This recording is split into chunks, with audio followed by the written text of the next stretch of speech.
తమిళనాడులోని తిరువన్నామలైలో ఉన్న అరుణాచల పర్వతాన్ని పంచభూతాలలో అగ్నితత్వంగా పూజిస్తారు.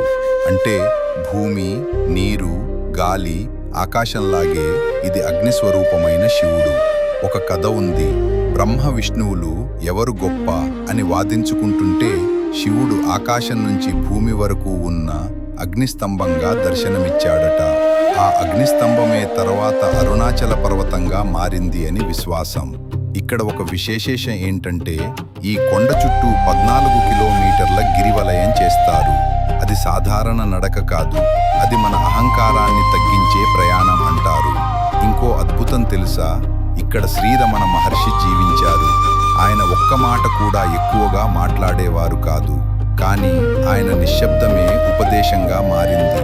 చాలామంది అంటారు అరుణాచలం మనల్ని పిలిస్తేనే మనం అక్కడికి వెళ్తాం అని. ఎందుకంటే అది ఆలయం కాదు, జీవంతో ఉన్న శివుడు.